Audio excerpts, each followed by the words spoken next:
여기가 어딘 줄 알고 애를 업고 들어와? 여기가 소꿉놀이 하는 데인 줄 알아? 국내 최대 식품 기업 옹골 신메뉴 개발 경연장. 한 남자가 2살배기 아기를 등에 업고 허겁지겁 들어왔습니다. 손에는 낡은 보자기에 싼 보따리를 들고 있었죠. 아이가 아파서 어쩔 수 없었어요. 제발 이 소스 맛만이라도 봐주세요. 바로 그때 경연장으로 들어서던 윤정희 회장이 남자의 얼굴을 본 순간 그 자리에서 굳어버렸습니다. 25년 동안 단 한 번도 흔들린 적 없던 윤 회장이 대체 왜 이 남자를 보고 눈물을 흘린 걸까요?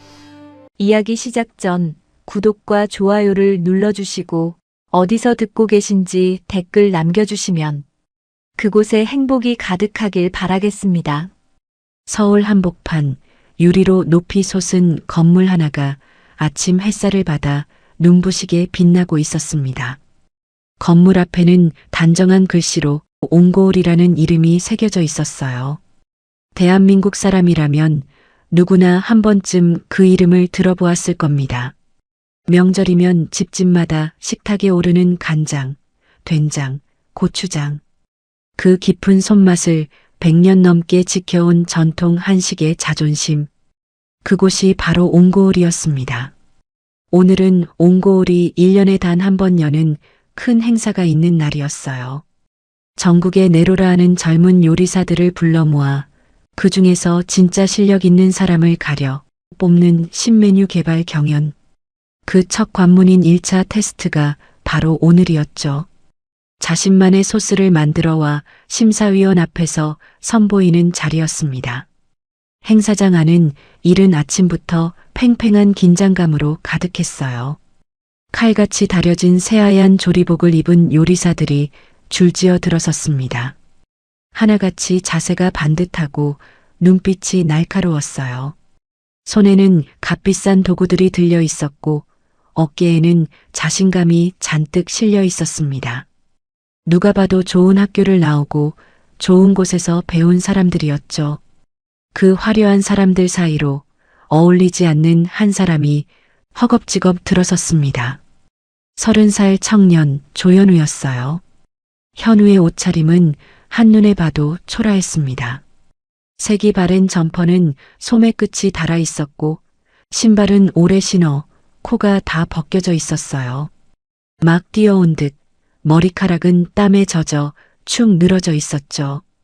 다른 요리사들이 번쩍이는 가방을 들고 있을 때 현우의 손에는 낡은 보자기에 싼 보따리 하나가 전부였습니다. 그리고 무엇보다 사람들의 눈길을 끈 것은 그의 등에 업힌 작은 아기였어요. 2살배기 딸 여름이었습니다. 아빠 등에 업힌 여름이는 졸린 듯 눈을 끔뻑이며 작은 손으로 아빠의 옷깃을 꼭 쥐고 있었어요. 그 모습에 사람들의 시선이 한꺼번에 쏠렸습니다. 여기저기서 수군거리는 소리가 들려왔어요. 저 사람 뭐야? 애를 업고 왔네. 여기가 어디라고 애기를 데려와. 정신이 있는 거야, 없는 거야. 현우는 그 따가운 시선을 모르지 않았습니다. 하지만 고개를 숙인 채 묵묵히 한쪽 구석으로 걸음을 옮겼어요. 그의 등에 흐르는 식은 땀이 점퍼를 적시고 있었지만 그는 이를 악물고 버텼습니다. 오늘 이 자리는 현우에게 그 어떤 모욕도 견뎌낼 만큼 절박한 자리였으니까요. 바로 그때였습니다. 행사를 진행하던 담당 팀장이 현우를 발견하고는 성큼성큼 다가왔습니다.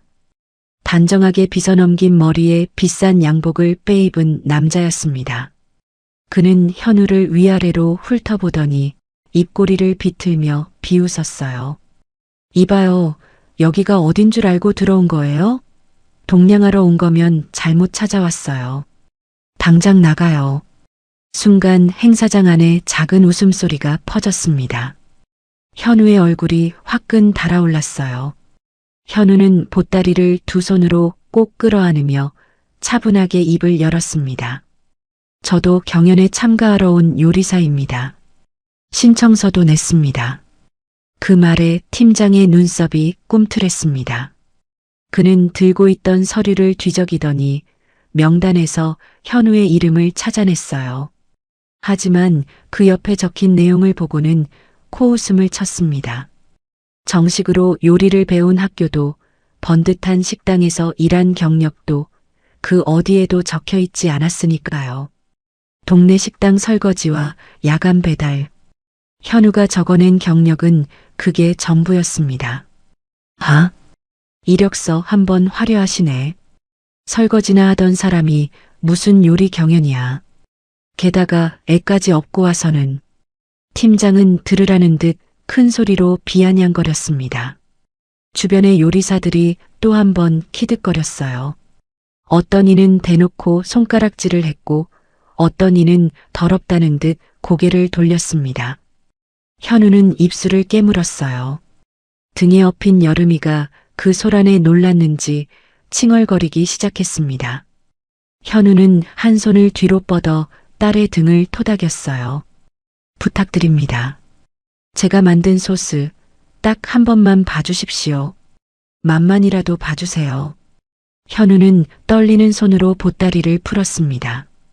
그 안에는 정성껏 닦아온 유리병 하나가 들어 있었어요. 맑은 갈색빛이 도는 소스였습니다.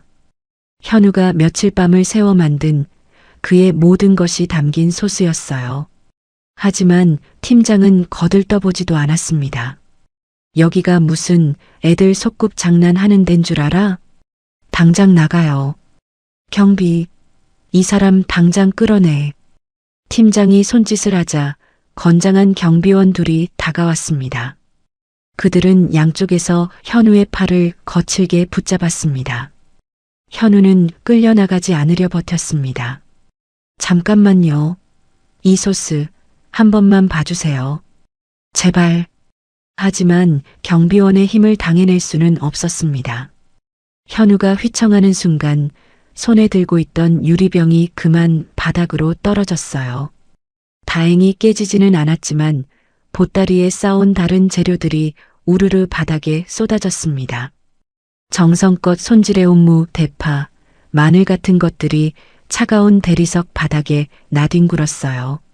현우는 경비원의 손을 뿌리치고 바닥에 무릎을 꿇었습니다. 그러고는 떨리는 손으로 흩어진 재료들을 하나하나 주워 담기 시작했어요. 그 모습을 사람들은 멀찍이 서서 구경하듯 바라보았습니다. 누구 하나 도와주려는 사람이 없었어요. 등에 업힌 여름이는 아빠가 흔들리는 게 무서웠는지 울음을 터뜨렸습니다. 현우의 눈에서도 뜨거운 것이 차올랐어요. 하지만 현우는 울지 않았습니다. 그저 바닥에 떨어진 무 하나를 손으로 꼭 쥔 채 고개를 들어 팀장을 올려다보았어요. 그 눈빛에는 비굴함도 분노도 없었습니다. 다만 무엇으로도 꺾을 수 없는 단단한 무언가가 담겨 있었어요. 절벽 끝에 선 사람만이 가질 수 있는 그런 눈빛이었습니다.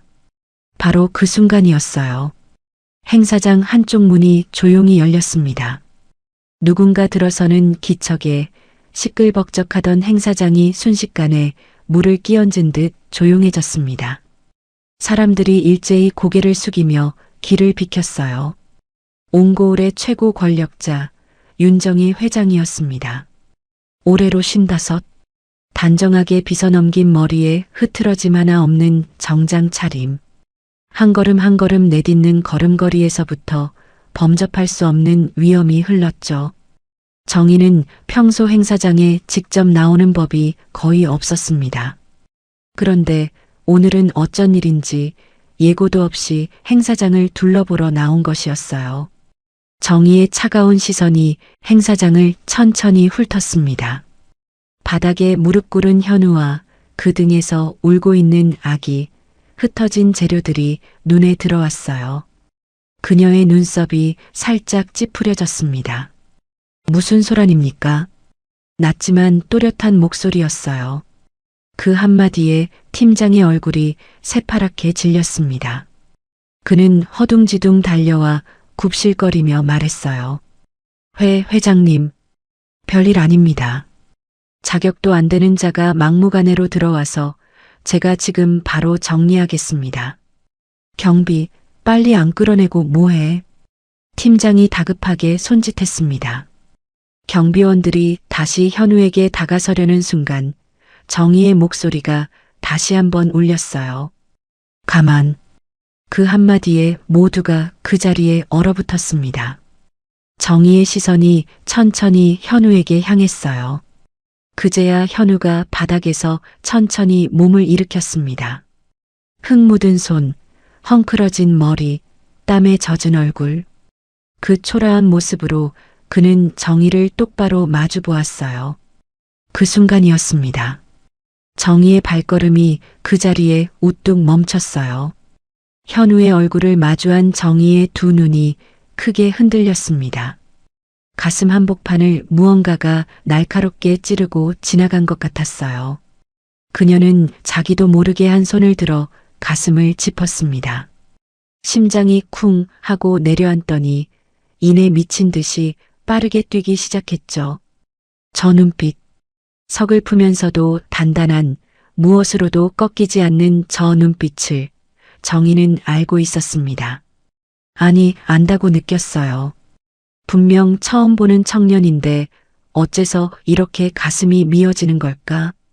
어째서 이렇게 오래전 잃어버린 누군가가 떠오르는 걸까? 정희의 손끝이 가늘게 떨렸습니다.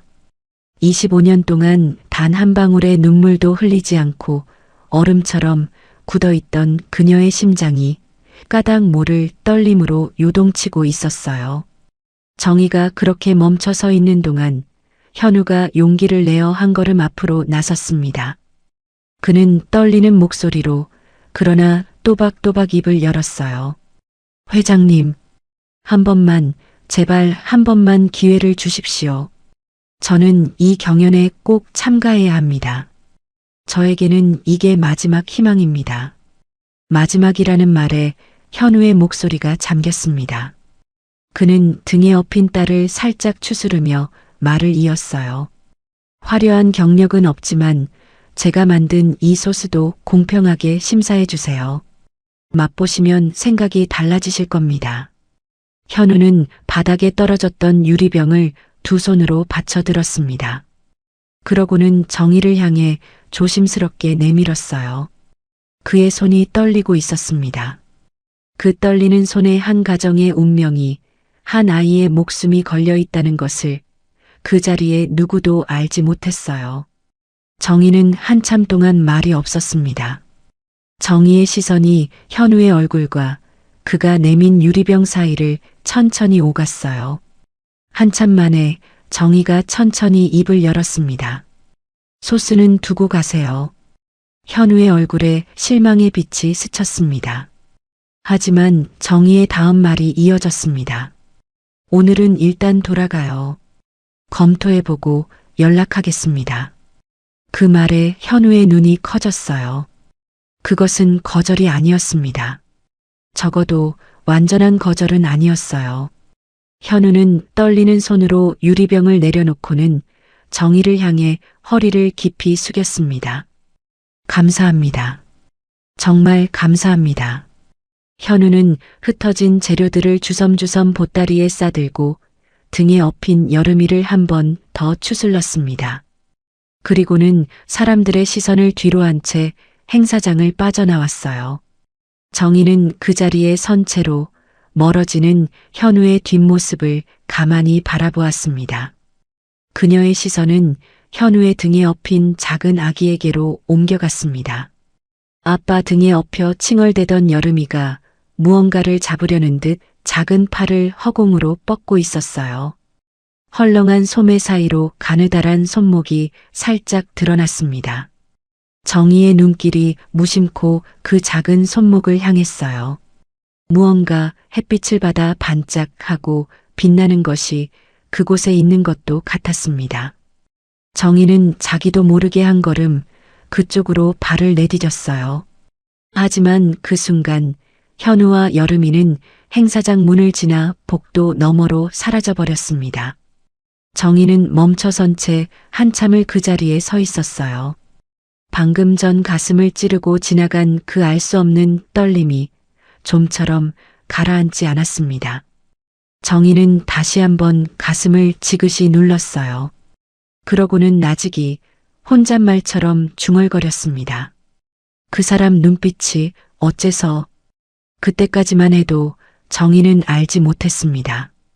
오늘 이 우연한 만남이 25년 동안 얼어붙어 있던 자신의 운명을 송두리째 뒤흔들어 놓으리라는 것을, 그리고 방금 자신의 눈앞에서 사라진 저 초라한 청년이 누구인지를 말입니다. 현우가 떠난 뒤 정희는 곧장 회장실로 올라왔습니다. 넓은 회장실 창밖으로는 서울 도심이 한눈에 내려다 보였어요. 늘 차분하던 정희의 발걸음이 오늘따라 어딘가 흐트러져 있었습니다. 정희는 책상 앞에 앉지도 못한 채 손에 들고 온 작은 유리병만 가만히 내려다보았어요.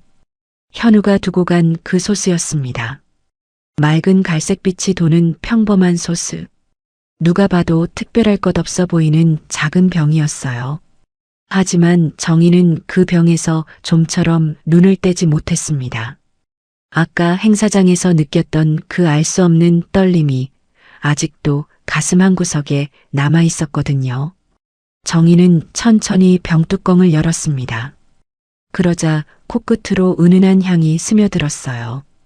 간장의 짭조름한 냄새 사이로 무언가 깊고 그윽한 향이 함께 올라왔습니다. 정희의 눈썹이 살짝 움직였어요. 분명 어디선가 맡아본 향이었습니다. 정희는 작은 숟가락을 들어 소스를 살짝 떠보았어요. 그러고는 조심스럽게 입가로 가져갔습니다. 혀끝에 소스가 닿는 순간이었습니다. 정희의 몸이 그대로 굳어버렸어요. 숟가락을 든 손이 허공에서 멈췄습니다. 두 눈이 천천히 커지더니 이내 가늘게 떨리기 시작했어요. 처음엔 그저 잘 만든 간장 맛이었습니다. 짭짤하면서도 부드러운 흔한 약간장 소스. 그런데 그 맛이 혀끝에서 천천히 퍼지더니 마지막에 가서 전혀 다른 무언가로 변했어요. 끝맛에서 은은하게 피어오르는 한약재의 향. 대추의 달큰함과 감초의 깊은 풍미가 간장의 거친 맛을 부드럽게 감싸 안고 있었습니다. 잡스러운 냄새는 온데간데 없고 오직 기품 있고 묵직한 장맛만이 입안 가득 남았어요. 이건 그냥 간장이 아니었습니다. 이건 종가의 맛이었어요. 옹고울이 100년 넘게 지켜온 바로 그 원조 씨간장의 깊은 맛. 오랜 세월 묻혀 영영 사라진 줄로만 알았던 그 맛이 어떻게 이 작은 병 속에 고스란히 담겨 있는 걸까? 정희의 손끝이 가늘게 떨렸습니다. 하지만 정희를 정말로 무너뜨린 것은 따로 있었어요. 이 맛을 정희는 알고 있었습니다. 25년 전 세상에서 단 한 사람만이 빚어낼 수 있었던 맛. 남편 지훈이 평생을 바쳐 연구하고 또 연구해 완성한 옹고울 원조 씨간장의 맛이었어요. 대추와 감초를 황금 비율로 넣어 간장의 잡맛을 잡고 약한 불에서 오래도록 달여야만 나오는 그 깊은 맛. 세상 어디에도 없던 오직 지훈만의 맛이었습니다. 정희는 그 맛을 잊을 수가 없었어요. 주영을 가졌을 무렵 입덧이 어찌나 심하던지 물 한 모금도 넘기기 힘든 날들이 이어졌습니다. 그때 정희가 유일하게 입에 댈 수 있었던 음식이 하나 있었어요. 지훈이 자신의 씨간장으로 조물조물 묻혀 만들어주던 간장 비빔국수였습니다. 그 삼삼하고 감칠맛 도는 국수 한 그릇이면 신기하게도 메스꺼리던 속이 가라앉았어요. 지훈은 입맛 없어 하는 정희를 위해 밤이고 새벽이고 그 국수를 말아주곤 했습니다. 그 맛이 지금 이 소스의 끝맛과 한치의 어긋남도 없이 똑같았어요. 서지훈. 그 이름이 떠오르는 순간 정희의 눈앞이 아득해졌어요. 숟가락이 손에서 미끄러져 책상 위로 떨어졌습니다. 정희는 두 손으로 책상 모서리를 짚었어요. 다리에 힘이 풀려 그대로 주저앉을 것만 같았습니다. 가슴속 깊은 곳에서 25년 동안 단단히 잠가두었던 문 하나가 끼익 소리를 내며 열리고 있었어요. 그리고 정희의 기억은 천천히 그 시절로 흘러가기 시작했습니다. 23살의 정희는 대학을 갓 졸업하자마자 어머니의 일을 물려받겠다며 곧장 후계 수업에 뛰어들었어요. 어머니 송은의 여사는 평생 우리 장맛을 지키는데 모든 것을 바친 분이셨습니다. 어머니가 세운 작은 한식연구소, 그 뜻을 이어받겠다는 마음 하나로 정희는 밤낮 없이 연구소 일에 매달렸어요. 서지훈이 연구소에 들어온 것은 바로 그 무렵이었습니다. 지훈은 보기 드문 천재 조리사였어요. 손목을 한번 까딱하는 칼질에도 남다른 절도가 있었고 무엇보다 혀가 정확했습니다. 간장 한 방울의 차이, 불의 색이 하나의 차이를 귀신같이 짚어냈어요. 사람들은 지훈을 두고 하늘이 내린 손맛이라고 입을 모았습니다. 처음엔 그저 일 잘하는 조리사일 뿐이었어요. 그런데 함께 일하는 날이 늘어갈수록 정희의 마음 한구석에 자꾸만 그 사람이 들어와 자리를 잡았습니다. 늦은 밤까지 가마솥 앞을 떠나지 못하는 그 우직한 뒷모습, 장 항아리를 쓸어보며 짓던 그 따뜻한 미소. 정희는 그런 지훈에게 조금씩 마음을 빼앗기고 있었어요. 지훈도 마찬가지였습니다. 두 사람은 누가 먼저랄 것도 없이 서로에게 스며들었어요. 그리고 이듬해 봄, 연구소 마당의 장독대 앞에서 조촐한 혼례를 올렸습니다. 정희의 인생에서 가장 빛나던 시절이었어요. 결혼 이듬해 두 사람 사이에 아들이 태어났습니다. 이름은 주영. 아빠를 쏙 빼닮아 눈매가 서글서글한 아이였어요. 정희와 지훈은 머리를 맞대고 며칠 밤을 새워가며 아들에게 채워줄 작은 팔찌 하나를 직접 도안했습니다. 옹고을 종가 마당에 두둥실 떠가던 구름을 본떠 손수 무늬를 그리고 또 그렸어요. 세상에 단 하나뿐인 오직 주영이만을 위한 은팔찌였습니다. 정희가 그 작은 손목에 팔찌를 채워주면 주영은 그게 무에 그리 좋은지 까르르 웃어댔어요. 그 모습을 마주보며 함께 웃던 순간을 정희는 지금도 잊을 수가 없습니다. 세 식구는 더없이 행복했어요. 정희는 연구소를 점점 키워나갔고 지훈은 수석 조리장이 되어 곁을 든든히 지켰습니다. 어머니의 작은 연구소는 어느새 사람들이 알아주는 어엿한 회사로 자라났어요. 모든 것이 봄날처럼 따스하던 시절이었습니다. 그 행복이 한순간에 무너진 것은 주영이 5살 되던 해였어요. 그날 정희는 멀리 지방으로 출장을 떠나야 했습니다. 전국에서 가장 좋은 고추를 기르는 농가와 중요한 계약을 앞두고 있었거든요. 원래는 지훈이 가기로 한 출장이었어요. 그런데 하필 그날 새벽 지훈이 급성 장염으로 자리에서 일어나지도 못할 만큼 알아누웠습니다. 별 수 없이 정희가 대신 길을 나섰어요. 집을 나서기 전 정희는 잠든 주영의 이마에 입을 맞췄습니다. 그리고 식은땀을 흘리며 누워있는 지훈의 손을 꼭 잡았어요. 하루면 돼요. 금방 다녀올게요. 약 잘 챙겨 먹고 주영이 잘 보고 있어요. 지훈은 힘없이 웃으며 고개를 끄덕였습니다.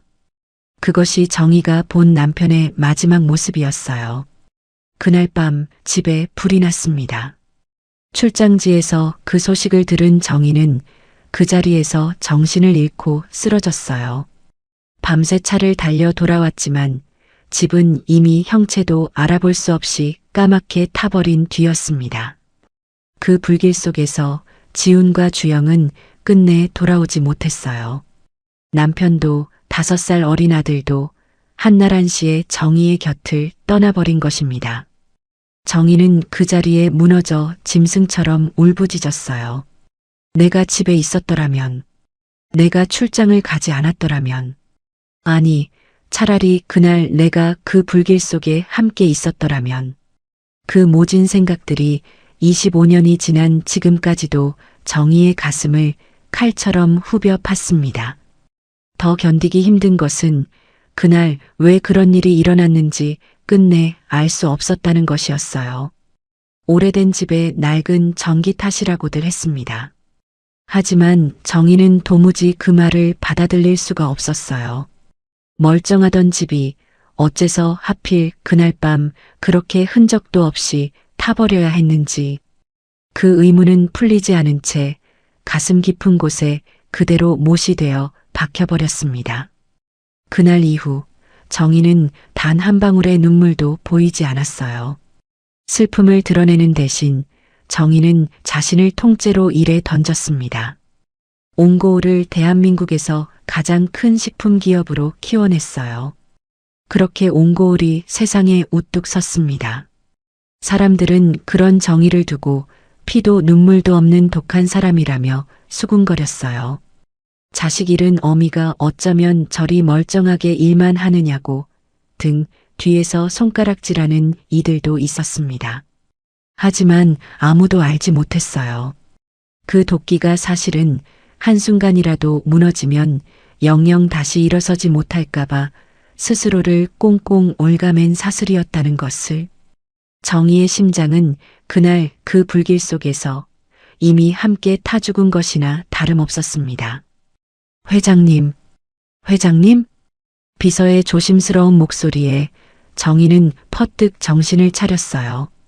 어느새 두 뺨이 축축하게 젖어 있었습니다. 25년 만에 처음으로 정희의 눈에서 눈물이 흐르고 있었던 거예요. 정희는 황급히 손등으로 눈가를 훔쳤습니다. 정희는 떨리는 손으로 다시 소스병을 집어들었어요. 그러고는 한참을 들여다보다가 비서를 향해 입을 열었습니다. 임원들 회의실로 모이라 하세요. 지금 당장. 잠시 후 회의실에 임원들이 모였어요. 정희는 아무 설명도 없이 그 소스를 작은 접시에 나누어 임원들 앞에 내놓았습니다. 영문을 모르는 임원들은 어리둥절한 얼굴로 소스를 맛보았어요. 그리고 곧 하나둘 표정이 달라지기 시작했습니다. 어떤 이는 눈을 크게 떴고 어떤 이는 자기도 모르게 탄성을 흘렸어요. 이건 어디서 이런 맛을. 틀림없는 우리 종가시 간장 맛입니다. 대체 무슨 간장을 어떻게 썼길래 이런 맛을 낸 건지 도무지 믿기지가 않는군요.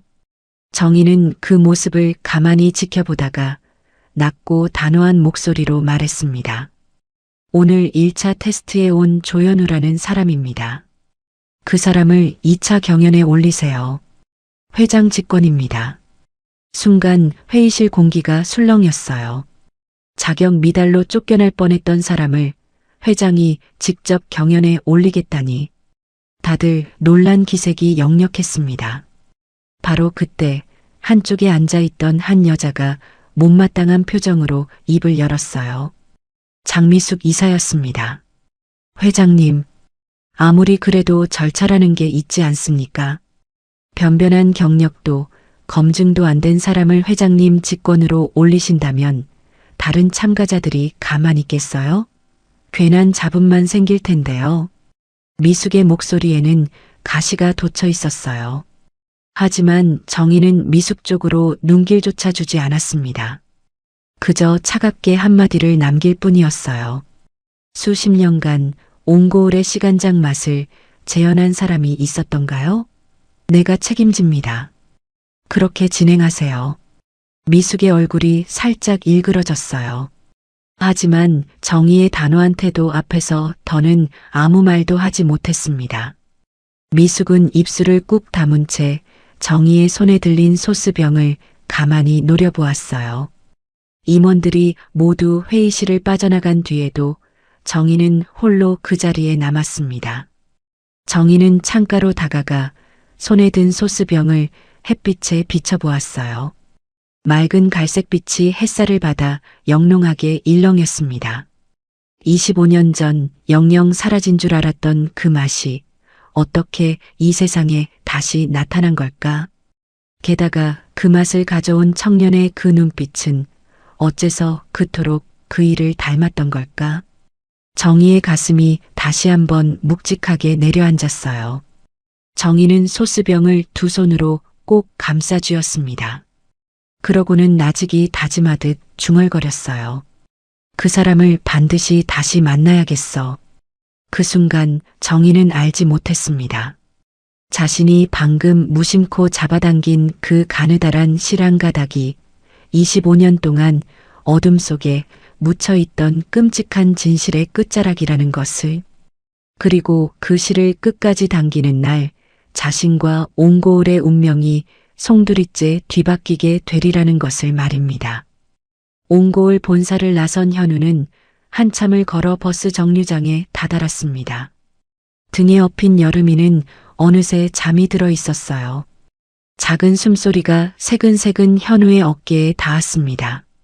현우는 잠든 딸이 깰까봐 조심조심 발걸음을 옮겼어요. 버스에 올라 창가 자리에 앉은 현우는 차창에 머리를 기댄 채 긴 한숨을 내쉬었습니다. 오늘 하루가 마치 10년처럼 길게 느껴졌어요. 그 많은 사람들 앞에서 받은 멸시와 조롱이 아직도 귓가에 생생했습니다. 하지만 현우는 그런 것쯤 아무렇지도 않았어요. 회장이 소스를 두고 가라며 연락을 주겠다고 했으니까요. 그 한 가닥 희망만으로도 현우는 오늘의 모든 서름을 견딜 수 있었습니다. 현우의 삶은 태어날 때부터 외로움의 연속이었어요. 현우는 5살 무렵 시골의 한 보육원 앞에 버려진 고아였습니다. 자신이 어디서 왔는지, 부모가 누구인지 아무것도 알지 못했어요. 기억나는 것이라곤 온통 까맣게 그을린 흐릿한 장면들 뿐이었습니다. 그래도 현우는 비뚤어지지 않았어요. 남을 원망하기보다 그저 하루하루를 묵묵히 견디며 어른이 되었습니다. 보육원을 나온 뒤로는 닥치는 대로 일을 했습니다. 낮에는 식당에서 설거지를 하고 밤에는 오토바이를 타고 배달을 다녔어요. 손은 늘 물에 불어 퉁퉁했고 새벽까지 찬 바람을 맞으며 달리다 보면 코피가 터지기 일쑤였습니다. 그래도 현우는 이를 악물고 버텼어요. 언젠가는 따뜻한 가정을 이루는 것, 그것이 현우의 유일한 꿈이었으니까요. 그 꿈을 잠시나마 이루어준 사람이 있었습니다. 바로 아내 이나였어요. 이나는 현우와 같은 보육원 출신이었습니다. 서로의 외로움을 누구보다 잘 아는 사람이었어요. 두 사람은 자연스럽게 의지하게 되었고 3년 전 조촐하게 살림을 차렸습니다. 가진 것 하나 없는 단칸방 신혼이었지만 현우는 그때가 인생에서 가장 행복했어요. 세상에 내 편이 한 사람 생겼다는 것. 그것만으로도 현우는 더 바랄 게 없었습니다. 이듬해 두 사람 사이에 예쁜 딸이 태어났어요. 이름은 조여름. 여름에 태어났다고 해서 이나가 지어준 이름이었습니다. 현우는 그 작은 생명을 품에 안고 펑펑 울었어요. 난생 처음으로 온전한 가족이 생긴 순간이었으니까요. 하지만 행복은 너무도 짧았습니다. 여름이를 낳고 얼마 지나지 않아 이나가 시름시름 앓기 시작했어요. 이름도 생소한 희귀병이었습니다. 비대성 심근증이라고 했어요. 심장 근육이 비정상적으로 두꺼워지는 병인데 평소엔 멀쩡하다가도 출산처럼 몸에 큰 무리가 가면 한순간에 악화될 수 있다고 했습니다. 이나는 그런 병을 품고 있는 줄도 모른 채 여름이를 낳았고 출산 뒤로 심장이 급격히 나빠지고 말았죠. 알아차렸을 때는 이미 손 쓸 수 없을 만큼 늦은 뒤였어요. 변변한 치료 한번 제대로 받아보지 못한 채 이나는 여름이를 낳은 지 6달 만에 눈을 감았습니다.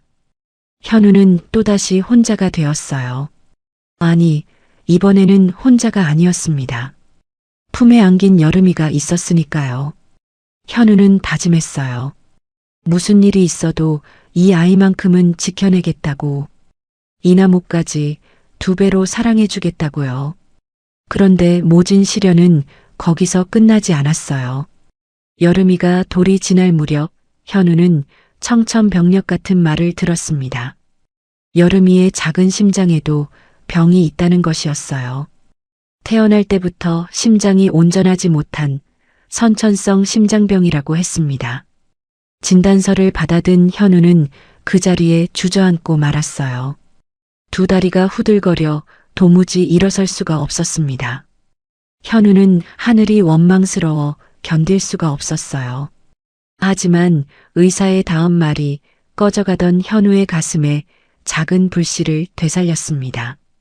김이나 씨 때와는 다릅니다. 늦지 않게 수술만 받으면 따님은 충분히 건강하게 자랄 수 있습니다. 수술만 받으면 산다. 그 말은 현우에게 동아줄이나 다름없었어요. 문제는 돈이었습니다. 수술비로 당장 수억 원이 필요했거든요.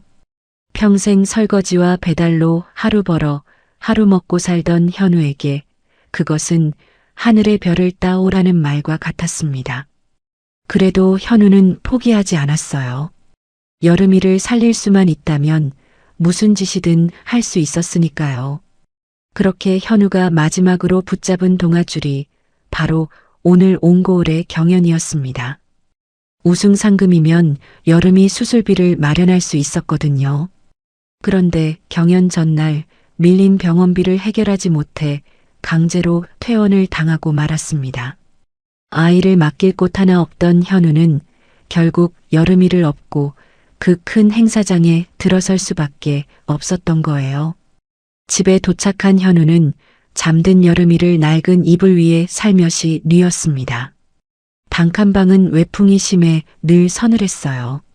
현우는 여름이에게 이불을 꼭꼭 여며주고는 한참 동안 그 작은 얼굴을 들여다보았습니다. 잠든 와중에도 가끔 가쁜 숨을 몰아쉬는 여름이를 보며 현우의 가슴이 무너져 내렸어요. 그때 현우의 눈에 여름이의 작은 손목이 들어왔습니다. 거기에는 오래된 은팔찌 하나가 채워져 있었어요. 정교한 구름 무늬가 새겨진 자그마한 팔찌였습니다. 현우는 그 팔찌를 가만히 어루만졌어요. 그 팔찌는 본래 현우의 것이었습니다. 5살에 보육원에 들어올 때부터 현우의 손목에 채워져 있던 물건이었어요. 그 팔찌가 어디서 났는지 누가 채워준 것인지 현우는 전혀 알지 못했습니다. 그저 자신에게 남은 유일한 흔적이라 평생을 소중하게 간직해왔어요.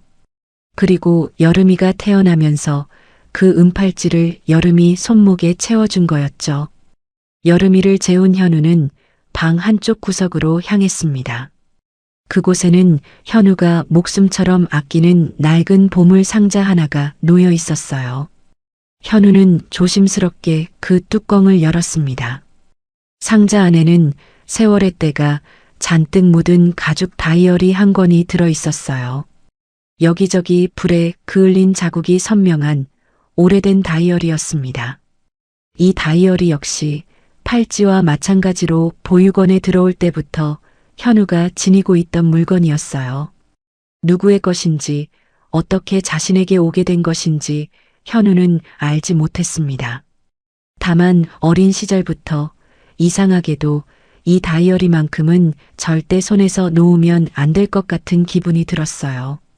그래서 평생을 보물처럼 끌어안고 살아왔습니다. 현우는 떨리는 손길로 다이어리를 펼쳤어요. 빛바랜 종이 위에는 깨알 같은 글씨로 온갖 요리법이 빼곡히 적혀 있었습니다. 간장을 담그는 법, 장을 다리는 시간과 불의 세기, 한약재를 넣는 황금 비율. 보통 사람은 알아볼 수도 없는 깊고 전문적인 비법들이 한 장 한 장 정성스럽게 채워져 있었어요. 현우는 어릴 적부터 이 다이어리를 보며 혼자 요리를 익혔습니다. 글씨를 겨우 읽을 나이가 되었을 때부터 적힌 대로 따라하고 또 따라했어요. 신기하게도 현우에게는 남다른 재주가 있었습니다. 한번 맛본 간을 정확히 기억했고 미묘한 맛의 차이를 귀신같이 짚어냈죠. 다이어리에 적힌 비법을 현우의 손으로 재현해내면 그 맛은 늘 놀라울 만큼 깊고 그윽했어요. 오늘 경연에 들고 간 그 소스도 바로 이 다이어리 속 비법으로 만든 것이었습니다. 현우는 다이어리를 가슴에 꼭 끌어안았어요. 그러자 또다시 오래도록 현우를 따라다니던 그 꿈이 떠올랐습니다. 뜨거운 불길이 사방에서 타오르는 꿈이었어요. 매캐한 연기 속에서 누군가 어린 현우를 와락 끌어안습니다. 얼굴은 보이지 않지만 분명한 남자였어요. 그 남자는 현우의 품에 무언가를 깊이 찔러 넣어주며 목이 터져라 소리쳤습니다. 이거 꼭 가지고 있어야 해. 알았지? 어서 나가. 현우는 그 꿈을 꿀 때마다 늘 눈물범벅이 된 채로 잠에서 깨어났어요. 그 남자가 누구인지, 자신에게 무엇을 쥐어주었는지 현우는 알 수 없었습니다. 다만 꿈에서 깰 때면 언제나 가슴 한복판이 미어지게 아팠어요. 그리고 이상하게도 그 남자가 그토록 지키라 외치던 물건이 어쩌면 이 다이어리가 아닐까 하는 생각이 어렴풋이 들곤 했습니다. 현우는 다이어리를 어루만지며 나직이 중얼거렸어요. 누구신지는 모르지만 덕분에 제가 이렇게 버티고 있습니다. 조금만 더 힘을 주세요. 우리 여름이 꼭 살려야 하거든요. 바로 그때였습니다. 방 안의 정적을 깨고 휴대폰 벨소리가 요란하게 울렸어요. 모르는 번호였습니다. 여보세요?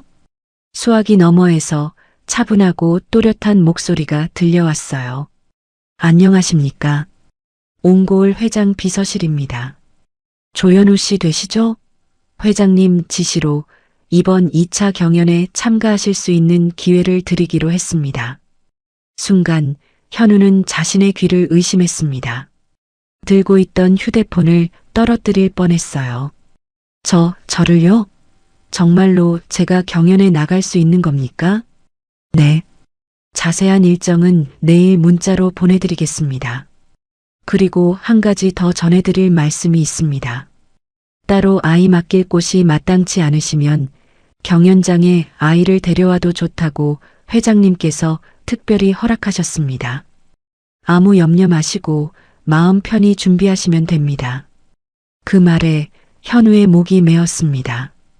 회장이라는 사람이 자신의 처지를 헤아려 그런 배려까지 해줄 줄은 꿈에도 몰랐으니까요. 현우는 떨리는 목소리로 겨우 대답했어요. 감사합니다. 정말 감사합니다. 열심히 하겠습니다. 전화가 끊어진 뒤에도 현우는 한참 동안 멍하니 서 있었습니다. 그러다 천천히 그 말의 의미가 가슴속으로 스며들었어요. 경연에 나갈 수 있다.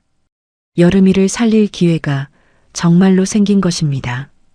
현우의 두 눈에서 굵은 눈물이 주르륵 흘러내렸어요.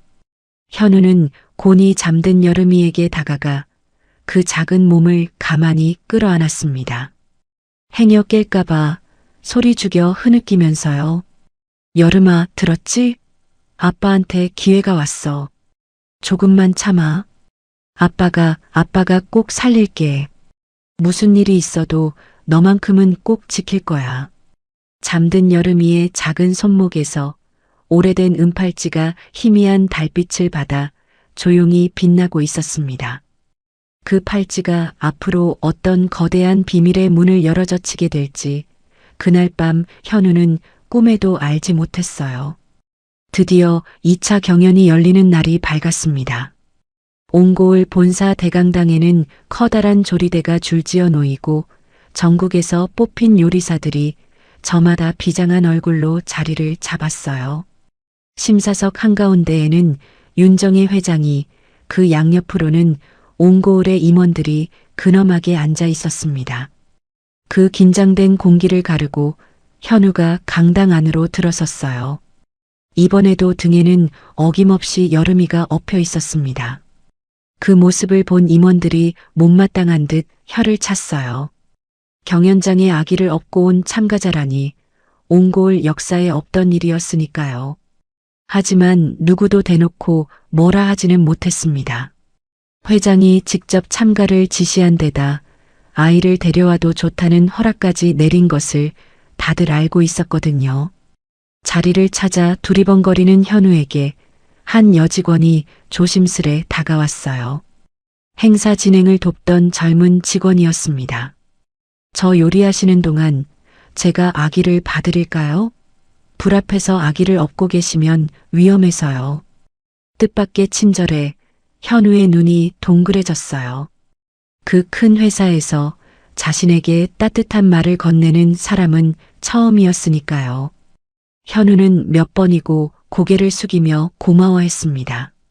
여직원의 품에 안긴 여름이는 낯을 가릴 법도 한데 신기하게도 방글방글 웃었어요. 현우는 그제야 마음 놓고 조리대 앞에 설 수 있었습니다. 경연이 시작되었어요. 다른 요리사들은 저마다 화려한 솜씨를 뽐냈습니다. 불을 확 피워 올리는 서양식 조리법에 형형색색 고운 소스를 접시에 그림처럼 그려 넣었어요. 보기만 해도 입이 떡 벌어지는 작품들이 하나둘 완성되어 갔습니다. 그에 비하면 현우의 조리대는 초라하기 그지없었어요. 값비싼 재료도 번쩍이는 도구도 없었으니까요. 하지만 현우가 칼을 손에 쥐는 순간 강당의 공기가 달라지기 시작했습니다. 도마를 두드리는 현우의 칼질 소리가 마치 박자를 타는 북소리처럼 강당을 울렸어요. 타닥, 타닥, 타다닥. 빠르면서도 한치의 흐트러짐이 없는 절도 있는 칼질이었습니다. 물을 썰고 고기를 다듬는 그 손놀림에 사람들의 시선이 저절로 빨려들었어요. 누가 봐도 평생을 칼과 함께 살아온 사람의 손이었습니다. 현우는 큼직한 고기를 손질해 미리 준비해둔 양념에 재웠어요. 양파 껍질과 막걸리를 넣어 고기를 부드럽게 하는 현우만의 연육 비법이었습니다. 그러고는 가방에서 간장 한 병을 꺼냈어요. 마트에서 흔히 파는 가장 값싼 시판 간장이었습니다.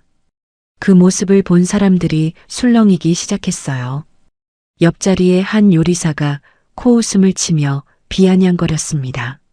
세상에 명색이 옹고을 경연에 마트 간장을 들고 왔어? 심사석의 임원들조차 어이가 없다는 듯 눈살을 찌푸렸어요. 다들 입가에 비웃음을 머금은 채 현우를 한심하다는 눈으로 바라보았습니다. 하지만 현우는 그 따가운 시선에도 눈 하나 깜짝하지 않았어요. 그저 묵묵히 자기 할 일을 해나갈 뿐이었습니다. 현우는 그 흔한 시판 간장에 다이어리에서 익힌 비법을 하나하나 더하기 시작했어요.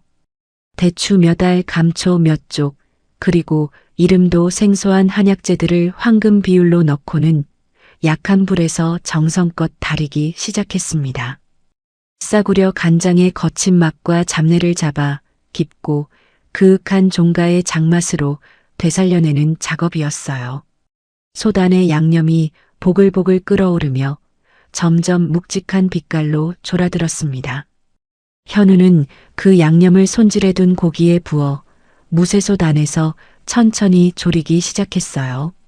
그리고 잠시 후 강당 전체에 다른 요리사들의 화려한 서양식 냄새를 뚫고 전혀 다른 냄새 하나가 퍼져나가기 시작했어요.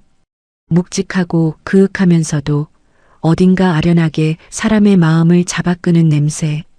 그것은 다름 아닌 잘 다려진 전통 간장이 고기에 천천히 배어들며 피어오르는 깊은 간장찜 냄새였습니다. 그 냄새가 심사석에 닿는 순간이었어요. 윤정희 회장이 의자에서 벌떡 일어났습니다.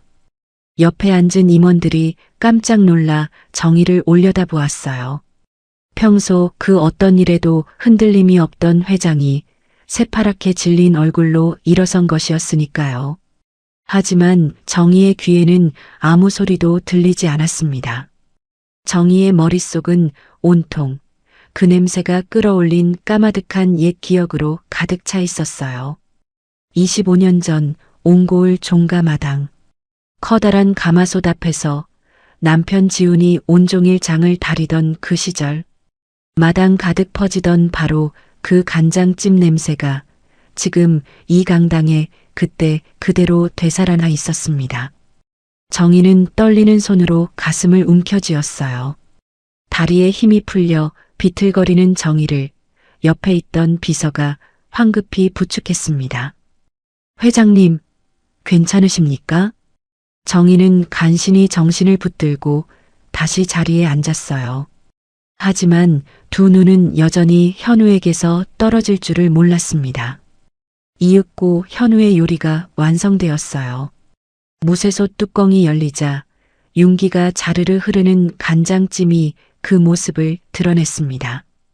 보기엔 수수했지만 그 향만큼은 강당의 그 어떤 요리도 따라올 수 없었어요. 심사위원들 앞에 한 점씩 그 고기가 놓였습니다. 임원들이 조심스레 고기를 입에 넣었어요. 그리고 그 순간 모두의 표정이 일제히 굳어버렸습니다. 씹을 것도 없이 입안에서 살살 녹아내리는 부드러운 육질. 그 안에 깊이 밴 기품 있고 묵직한 장맛. 임원들은 말을 잇지 못했어요. 어떤 이는 눈을 질끈 감았고 어떤 이는 자기도 모르게 고개를 끄덕이며 연신 고기를 삼켰습니다. 그 누구도 이맛 앞에서 입을 열 수가 없었어요. 정희도 떨리는 손으로 고기를 한 점 들어 입에 넣었습니다. 그 순간 정희의 두 눈에 그렁그렁 눈물이 차올랐어요. 틀림없었습니다. 25년 전 남편이 만들어주던 바로 그 맛. 혀끝이 기억하는 그 맛이 한치의 오차도 없이 입안에 퍼졌으니까요. 정희는 떨어지려는 눈물을 안간힘을 다해 삼켰습니다. 이 수많은 사람들 앞에서 결코 무너지는 모습을 보일 수는 없었어요. 바로 그때였습니다. 저만치 여직원의 품에 안겨있던 여름이가 아빠를 찾는지 보채기 시작했어요. 칭얼대는 소리가 점점 커지자 여직원이 난처한 얼굴로 여름이를 안고 현우에게 다가왔습니다. 현우는 얼른 딸을 받아 안고는 등을 토닥이며 어르기 시작했어요. 여름아, 아빠 여기 있어. 조금만 참자. 현우가 여름이를 어르려 두 팔로 안아 올리는 순간이었습니다. 버둥거리던 여름이의 낡은 옷소매가 흘러내리며 그 안에 숨어있던 가느다란 손목이 드러났어요. 그리고 그 손목에서 무언가가 강당의 불빛을 받아 반짝하고 빛났습니다. 정교한 구름 무늬가 영롱하게 세공된 작은 은팔찌였어요. 그 팔찌가 정희의 눈에 들어온 순간 정희의 심장이 그대로 멎는 것만 같았습니다. 정희는 자리에서 천천히 홀린 듯이 일어섰어요. 그러고는 한 발 한 발 현우를 향해 걸어가기 시작했습니다. 심사석에서 회장이 내려오자 강당 안이 술렁이기 시작했어요. 하지만 정희의 눈에는 오직 그 팔찌밖에 보이지 않았습니다. 정희는 떨리는 손으로 여름이의 손목을 가만히 들어 올렸어요. 구름무늬 은팔찌. 정희는 그 무늬를 너무도 잘 알고 있었습니다. 25년 전 정희가 남편 지훈과 머리를 맞대고 며칠 밤을 새워가며 직접 디자인한 이 세상에 단 하나뿐인 팔찌. 갓난쟁이 아들 주영이의 손목에 채워주었던 바로 그 팔찌였으니까요. 여름이의 손목을 잡고 있는 정희의 손이 떨렸어요. 정희는 간신히 입을 열어 현우에게 물었습니다. 이 팔찌 어디서 났습니까? 뜻밖의 질문에 현우는 어리둥절했어요. 하지만 회장의 눈빛이 워낙 간절해 현우는 솔직하게 대답했습니다. 그건 제가 보육원에 들어갈 때부터 제 손목에 차고 있던 거라고 합니다. 어디서 난 건지는 저도 모릅니다. 그저 제게 남은 유일한 물건이라 딸한테 채워준 겁니다. 보육원. 그 한마디에 정희의 머릿속에서 무언가가 번쩍였어요. 남편을 빼닮은 눈빛, 사라진 줄 알았던 종가의 장맛, 마당을 가득 채우던 그 간장찜 냄새. 그리고 세상에 단 하나뿐인 이 은팔찌까지. 흩어져 있던 조각들이 정희의 머릿속에서 하나의 그림으로 맞춰지기 시작했습니다. 정희의 다리가 후들거렸어요.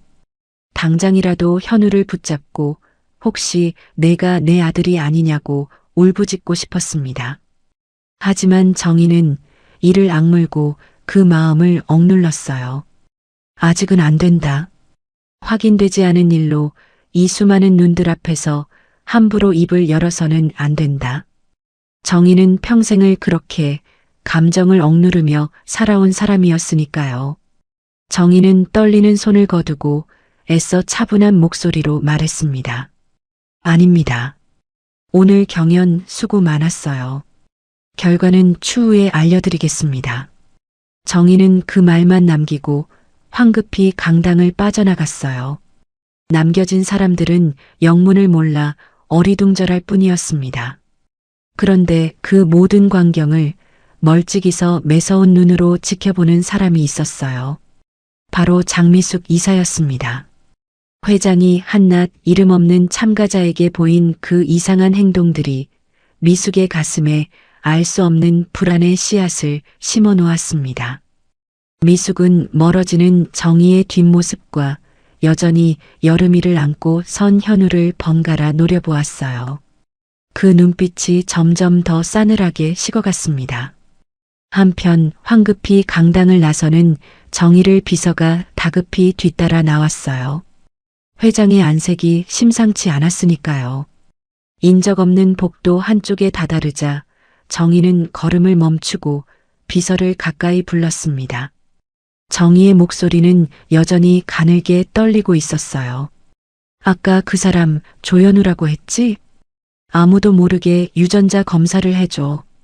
가장 빠르고 가장 정확한 곳으로.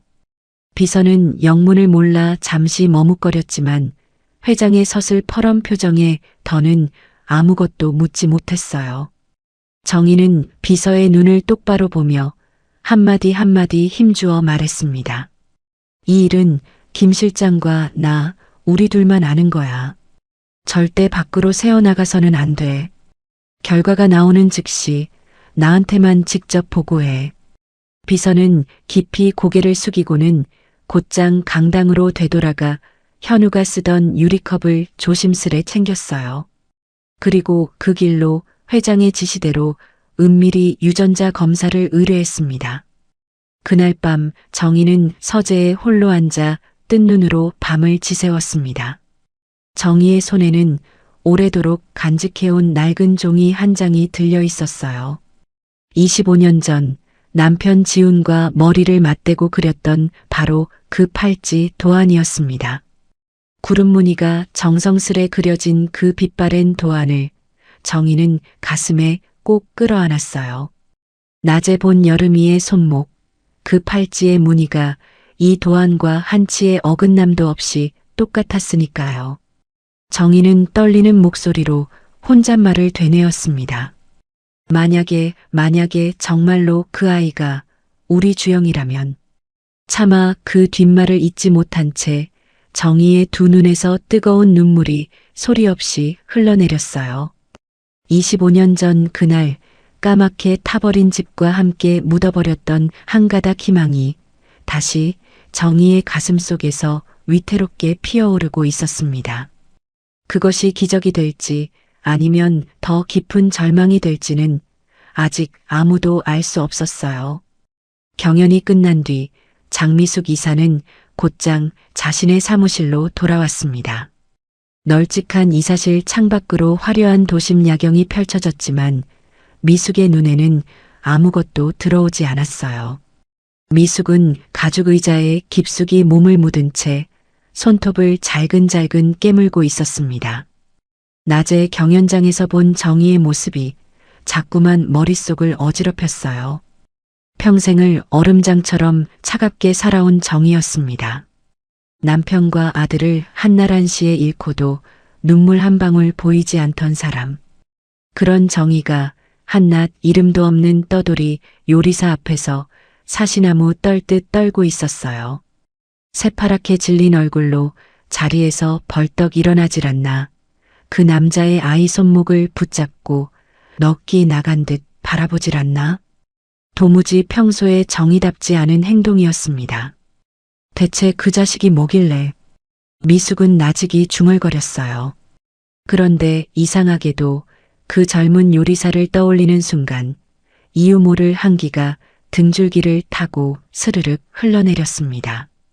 정의가 그토록 넋을 잃고 바라보던 그 눈빛, 어딘가 낯익은 그 서글서글한 눈매가 자꾸만 가슴 한구석을 서늘하게 긁어댔어요. 설마 저 사람이. 미숙의 머릿속에 차마 입에 담기도 끔찍한 생각 하나가 스쳤습니다. 25년 전 그 불길 속에서 울며 뛰쳐나오던 5살 배기 아이. 차마 다시 불 속으로 밀어넣지 못하고 멀리 내다버렸던 그 아이. 혹시 그 아이가. 미숙의 등줄기로 식은땀이 흘러내렸어요. 하지만 미숙은 이내 고개를 세차게 내저었습니다. 확인된 것은 아무것도 없었으니까요. 그리고 지금은 그런 의심에 발목 잡혀 있을 때가 아니었습니다. 아니야. 지금은 흔들릴 때가 아니야. 조금만 더 버티면 돼. 주주총회까지만. 미숙은 불길한 생각을 애써 가슴 깊이 눌러 묻었어요. 평생을 준비해온 그 마지막 승부가 바로 코앞에 다가와 있었으니까요. 미숙은 자리에서 일어나 창가로 다가갔어요. 어두운 유리창에 잘 차려입은 중년 여인의 모습이 희미하게 비쳤습니다. 옹고울의 이사, 누구나 어려워하는 그 자리에 오른 자신의 모습이었어요. 미숙은 그 모습을 바라보며 이를 악물었습니다. 여기까지 내가 어떻게 왔는데? 미숙의 기억은 까마득한 어린 시절로 거슬러 올라갔습니다. 미숙은 옹고을 종가의 주방에서 일하던 참모의 딸로 태어났어요. 어머니가 종가 부엌에서 온갖 재료를 손질하고 일손을 거두는 동안 어린 미숙은 그 곁을 맴돌며 자랐습니다. 그런 미숙 모녀를 거두어 준 사람이 바로 정희의 어머니인 송은의 여사였어요. 송 여사는 미숙 모녀에게 종가의 별채를 내어주고 미숙을 학교까지 보내주며 친딸이나 다름없이 보살폈습니다. 송 여사의 고명딸이던 정희도 동생이 생겼다며 미숙을 살뜰히 챙겼어요. 친동생처럼 손을 잡고 학교에 다니고 좋은 것이 생기면 먼저 나누어 주었습니다. 두 아이는 그렇게 친자매나 다름없이 자라났어요. 하지만 미숙의 마음은 자라면서 조금씩 비뚤어지기 시작했습니다. 무엇을 하든 미숙은 늘 정희에게 한 발씩 뒤처졌어요. 정희가 환하게 빛날수록 그 곁에 선 자신은 더욱 초라해 보였습니다. 사람들은 정희를 종가의 귀한 딸로 떠받들었지만 미숙은 그저 참모의 딸일 뿐이었어요. 송 여사가 베푸는 따뜻한 손길마저 미숙은 어느 순간부터 고마움이 아니라 동정으로 받아들이기 시작했습니다. 그래, 난 그저 윤정의 들러리일 뿐이야. 불쌍해서 걷어준 곁다리일 뿐이라고. 그 비뚤어진 마음은 한 사람을 만나면서 걷잡을 수 없이 타올랐어요. 바로 서지훈이었습니다. 지훈이 옹고을 연구소에 들어오던 날 미숙은 첫눈에 그에게 마음을 빼앗겼어요. 묵묵히 가마솥 앞을 지키던 그 우직한 모습에 미숙은 난생 처음 가슴이 뛰었습니다. 미숙은 용기를 내어 마음을 내비치기도 했어요. 하지만 지훈의 눈에는 오직 정의밖에 없었습니다. 두 사람이 서로를 바라보며 웃을 때마다 미숙의 가슴은 새까맣게 타들어갔어요. 결국 지훈과 정희의 결혼식 날 미숙의 마음속에서 무언가가 완전히 끊어져 버렸습니다. 사랑은 독한 증오로 뒤틀렸고 미숙은 그 모든 불행의 화살을 정희에게로 돌렸어요. 내 잘못이 아니야. 윤정이 다 너 때문이야. 내가 다 가져갔으니까. 내 몫까지 전부 다 빼앗아 갔으니까. 미숙은 그렇게 자신의 추악한 질투를 그럴듯한 핑계로 덮었습니다. 모든 건 정의와 지훈의 잘못이라고, 자신은 그저 가엾은 피해자일 뿐이라고 되뇌면서요. 그리고 25년 전 그날 밤의 일이 떠오르자 미숙의 손이 가늘게 떨렸어요. 미숙은 차마 그 밤을 똑바로 떠올리지 못했습니다. 다만 매캐한 연기 냄새가 25년이 지난 지금까지도 코끝에 맴도는 것만 같았어요. 그날 이후로 미숙은 단 하루도 두 다리 뻗고 편히 잠든 적이 없었습니다. 눈을 감으면 타오르는 불길이 보였고 꿈속에서마저 누군가 자신을 쫓아오는 것 같았어요. 하지만 미숙은 그 지독한 죄책감마저 정의를 향한 더 큰 증오로 꾹꾹 눌러 덮어버렸습니다. 괜찮아. 그날의 일은 그 불길 속으로 완벽히 사라졌어. 이 세상 누구도 영원히 알 수 없어. 미숙은 자신을 다독이듯 그렇게 중얼거렸어요. 그날의 진실은 완벽하게 묻혔다고, 그날의 일을 아는 사람은 이 세상에 아무도 없다고 굳게 믿으면서요. 미숙은 다시 정신을 다잡았습니다. 오래전부터 옹고우를 손에 넣을 날만을 기다려왔어요. 그저 정의 곁에서 둘도 없는 동생인 척, 충실한 이사인 척 가면을 쓴 채로요. 그러는 동안 미숙은 은밀히 자신의 사람들을 회사 곳곳에 심어두었습니다. 이번 주주총회에서 정의를 회장 자리에서 끌어내리고 마침내 그 자리를 자신이 차지할 셈이었어요. 미숙은 책상 서랍 깊숙한 곳에서 두툼한 서류 뭉치를 꺼냈습니다. 그것은 미숙이 오랜 시간 공들여 조작한 가짜 증거들이었어요. 정의가 회사 돈을 빼돌려 비자금을 만들고 횡령과 배임을 저질렀다는 거짓 서류였죠. 미숙은 그럴듯한 유령 회사까지 만들어 모든 정황이 정의를 가리키도록 치밀하게 판을 짜두었습니다. 이 서류만 주주들 앞에 펼쳐 보이면 정의의 깨끗한 명성은 하루아침에 땅으로 곤두박질칠 터였어요. 미숙은 그 서류들을 하나하나 매만지며 봉투 안에 차곡차곡 집어넣었습니다. 그러고는 입꼬리를 비틀어 차갑게 웃었어요. 그 웃음 속에는 25년 묵은 도끼가 시퍼렇게 서려 있었습니다. 언니, 평생을 곱게만 살아온 우리 정희 언니. 이번엔 절대 못 빠져나갈 거야. 미숙의 나직한 목소리가 텅 빈 사무실 안에 서늘하게 울려 퍼졌어요. 정의를 향한 25년간의 음모가 마침내 그 마지막 이빨을 드러내는 순간이었습니다. 하지만 미숙은 알지 못했어요. 자신이 그토록 무너뜨리려는 정의의 곁에 25년 전 제가 되어 사라진 줄로만 알았던 진실이 이미 조용히 다가와 있다는 것을 말이에요. 뜬 눈으로 밤을 지새운 다음 날 아침, 정의는 일찍부터 회장실에 나와 있었습니다. 차 한 모금 넘기지 못한 채 정의는 창밖만 하염없이 바라보았어요. 검사 결과를 기다리는 그 시간이 정의에게는 마치 10년처럼 길게만 느껴졌습니다. 마침내 회장실 문이 열리고 김 실장이 들어섰어요. 김 실장의 손에는 붉은색으로 극비라고 찍힌 봉투 하나가 들려 있었습니다. 정의의 심장이 쿵 하고 내려앉았어요. 회장님, 의뢰하신 유전자 검사 결과입니다. 정의는 떨리는 손으로 그 봉투를 받아들었습니다. 봉투를 쥔 손끝이 가늘게 떨려 좀처럼 열지를 못했어요. 이 안에 무엇이 적혀 있느냐에 따라 정의의 남은 인생이 송두리째 달라질 터였으니까요. 정의는 두 눈을 질끈 감았다가 마침내 봉투를 뜯었습니다. 결과지를 펼쳐든 정의의 두 눈이 한 곳에 멈췄어요. 친자 성립 확률 99.99%. 그 숫자를 본 순간 정의의 온몸이 돌처럼 굳어버렸습니다. 결과지를 쥔 손이 사시나무 떨듯 떨렸어요. 정의는 그 숫자를 읽고 또 읽었습니다. 혹시 잘못 본 것은 아닌지 몇 번이고 다시 들여다보았어요. 하지만 종이 위의 숫자는 변하지 않았습니다. 그 청년 조현우는 25년 전 불길 속에서 잃어버린 정희의 아들 주영이가 틀림없었어요. 주영아. 정희의 입에서 짐승의 울음 같은 소리가 새어나왔습니다. 정희는 결과지를 가슴에 와락 끌어안은 채 그 자리에 풀썩 무너져 내렸어요.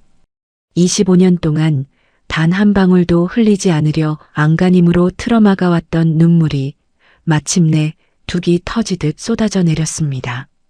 내 아들, 내 새끼 살아있었구나. 그 불길 속에서 내가 살아있었어. 정희는 회장실 바닥에 엎드려 통곡했습니다. 가슴을 치고 또 치며 목이 쉬도록 울부짖었어요. 곁에 선 김 실장도 차마 고개를 들지 못한 채 그저 눈시울을 붉힐 뿐이었습니다. 그 울음은 한 어머니가 25년 동안 가슴속에 묻어두었던 한이 한꺼번에 터져 나오는 소리였어요. 얼마나 울었을까요? 정희는 흐트러진 매무새를 간신히 추스르고 떨리는 목소리로 김 실장을 불렀습니다. 김 실장, 지금 당장 그 아이에 대해 조사해줘. 내 아들이 어쩌다 보육원에 버려졌는지, 지금껏 어떻게 살아왔는지, 지금은 또 어떤 처지인지 하나도 빠짐없이 전부 다 알아내야 해. 김 실장은 곧장 움직였습니다. 그리고 며칠 뒤 김 실장은 두툼한 조사 보고서를 들고 다시 회장실을 찾았어요. 보고서를 한 장 한 장 넘기는 정희의 얼굴이 점점 더 하얗게 질려갔습니다. 회장님, 조현우 씨는 5살 무렵 시골의 한 보육원 앞에서 발견되었다고 합니다. 그리고 같은 보육원 출신인 김이나라는 여성과 3년 전에 가정을 꾸렸습니다.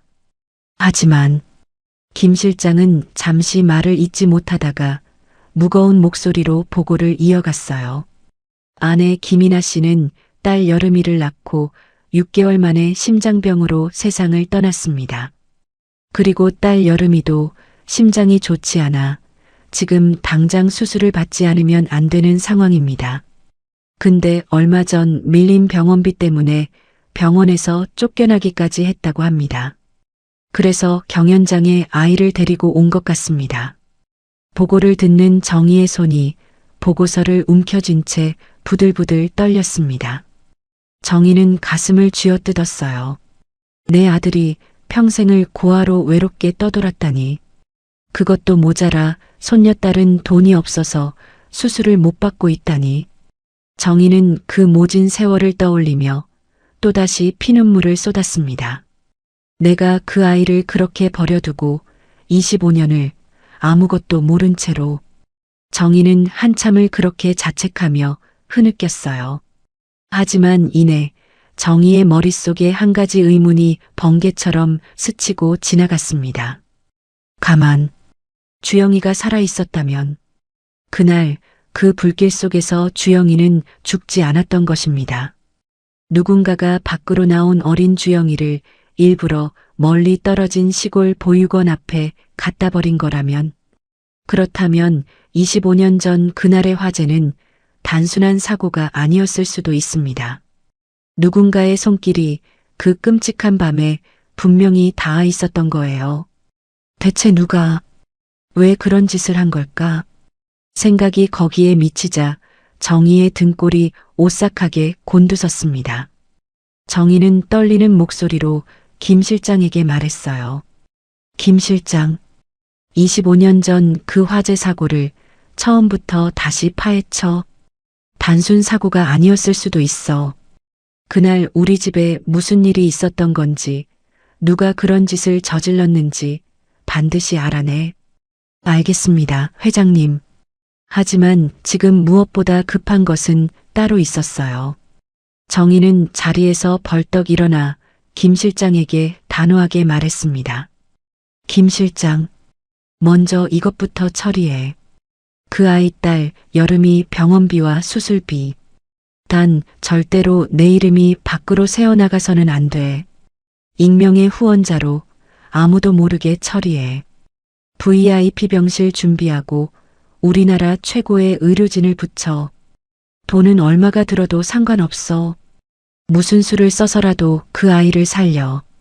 김 실장은 의아한 얼굴로 물었어요. 회장님, 왜 친자식임을 밝히지 않으시고 굳이 익명으로? 정희는 잠시 눈을 감았다가 떨리는 목소리로 대답했습니다. 아직은 안 돼. 섣불리 나섰다가 그 아이와 여름이한테 또 무슨 화가 미칠지 몰라. 모든 것을 바로잡을 준비가 끝날 때까지는 조용히 움직여야 해. 그렇게 정희는 아들 앞에 한달음에 달려가고 싶은 마음을 억누른 채 묵묵히 칼을 갈기 시작했습니다. 잃어버린 아들을 되찾고 그 아이를 이렇게 만든 자의 죄를 낱낱이 밝혀내기 위해서요. 25년 동안 멈춰있던 정의의 시간이 마침내 다시 거세게 돌아가기 시작하고 있었어요. 다음 날 여름이는 VIP 병실로 옮겨졌습니다. 최고의 의료진이 붙어 수술 준비에 들어갔고 밀린 병원비도 말끔히 정산되었어요. 영문을 모르는 현우는 이름도 밝히지 않은 어느 후원자가 모든 비용을 대주었다는 말에 그저 어리둥절할 뿐이었습니다. 현우는 얼굴도 모르는 그 은인을 향해 몇 번이고 허공에 대고 고개를 숙였어요. 한편 김 실장은 25년 전 그 화재 사고를 처음부터 다시 파고들었습니다. 오래되어 빛바랜 당시의 사건 기록과 그 시절 종가에서 일하던 사람들의 진술을 한 장 한 장 들춰보던 김 실장은 문득 한 가지 이상한 점을 발견했어요. 화재 사고 직후 종가에서 오래 일하던 한 남자가 갑자기 일을 그만두고 자취를 감춘 것이었습니다. 이름은 전태준. 멀쩡히 잘 다니던 사람이 사고가 나자마자 도망치듯 사라졌다는 게 김 실장의 눈에는 영 석연치 않았어요. 김 실장은 그 전태준의 행방을 끈질기게 쫓았습니다. 그리고 마침내 멀리 제주도의 한적한 시골 마을에 숨어 살고 있는 그를 찾아냈어요. 김 실장이 찾아가 25년 전 그날의 일을 묻자 전태준은 사색이 되어 자기는 아무것도 모른다고 발뺌을 했습니다. 그러나 김 실장이 차근차근 정황을 들이대자 점점 더 안절부절 못하기 시작했어요. 마른 침을 삼키고 떨리는 손으로 얼굴을 쓸어내리던 전태준은 끝내 두 손으로 얼굴을 감싼 채 울음을 터뜨리고 말았습니다. 죄송합니다. 정말 죄송합니다. 너무 엄청난 일이라 겁이 났습니다. 제가 어떻게 할 수가 없었어요. 그날 이후로 단 하루도 두 다리 뻗고 잔 적이 없습니다. 늙고 야윈 전태준의 두 눈에서 25년 동안 참아온 눈물이 주체할 수 없이 흘러내렸어요. 전태준은 띄엄띄엄 흐느낌에 목이 메어가며 그날 밤의 진실을 토해내기 시작했습니다. 그날 밤 전태준은 일을 마치고 퇴근하던 길이었습니다. 그런데 그만 지갑을 두고 온 것이 생각나 가던 길을 되돌려 종가로 향했어요. 바로 그때 전태준은 끔찍한 장면을 목격하고 말았습니다. 한 여자가 사장님 댁 둘레에 무언가를 뿌리고는 불을 지르고 있었던 거예요. 깜짝 놀란 전태준이 달려가려는 순간 불을 지르고 돌아서는 그 여자의 얼굴이 어둠 속에 드러났습니다. 그 여자는 다름 아닌 장미숙이었어요. 전태준은 그 자리에 얼어붙어 차마 발을 떼지 못했습니다. 그러는 사이 불길은 순식간에 집 전체로 번졌어요. 그리고 잠시 후 어린아이 하나가 울면서 뛰쳐나왔습니다. 5살 배기 주영이었어요. 그런데 미숙은 그 아이를 어둠 속에서 낚아채더니 자기 차에 태우고는 어디론가 황급히 사라져버렸습니다. 다음 날 도무지 마음을 가눌 수 없던 전태준은 미숙을 찾아갔어요. 어젯밤 일을 다 봤다고 주영이를 대체 어디로 데려간 거냐고 떨리는 목소리로 따져 물었습니다. 그러자 미숙은 조금도 당황하는 기색 없이 두툼한 돈 봉투를 전태준의 손에 쥐어주었어요. 이거 받고 조용히 멀리 떠나. 본 것도 들은 것도 다 있고 그게 너한테도 좋을 거야. 전태주는 오래전부터 미숙을 남몰래 마음에 두고 있었습니다. 그래서 차마 그 여자를 제 손으로 경찰에 넘길 수가 없었어요. 게다가 사람을 죽이고 아이까지 데려가는 그 무서운 모습을 본 터라 입을 잘못 놀렸다간 자신마저 어찌 될지 모른다는 두려움이 온몸을 휘감았습니다. 미숙은 전태준의 그 마음을, 그 두려움을 너무도 잘 알고 잔인하게 이용한 것이었어요. 결국 전태준은 그 돈을 받고 멀리 도망쳐 평생을 죄인처럼 숨죽이며 살아왔던 것입니다. 그 돈이 평생 제 목을 졸랐습니다. 차라리 그때 죽는 한이 있어도 신고를 했어야 했는데 제가 못난 놈이라.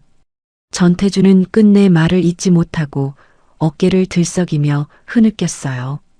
김 실장은 전태준의 그 모든 증언을 한마디도 빠짐없이 녹취해 정희에게 가지고 돌아왔습니다. 회장실에서 그 녹취록을 듣는 정희의 손이 점점 더 세차게 떨려왔습니다. 녹음 속 전태준의 목소리가 장미숙이라는 이름을 입에 올리는 순간 정희의 얼굴에서 핏기가 싹 가셨어요. 정희는 휘청이며 책상을 짚었습니다. 미숙이, 친동생처럼 한솥밥을 먹고 자란 그 미숙이가 정희의 어머니가 거두어 친딸처럼 키운 아이. 정희가 동생이 생겼다며 그 누구보다 아끼고 챙겼던 그 아이가 제 손으로 정희의 남편을 불태워 죽이고 어린 아들마저 멀리 내다버린 장본인이었던 것입니다. 정희는 그 자리에 주저앉아 가슴을 부여잡고 짐승처럼 울부짖었어요. 어떻게 내가 나한테 이럴 수가 있어. 미수가 어떻게 내가. 배신감과 분노가 슬픔을 뚫고 시뻘겋게 치솟아 올랐습니다.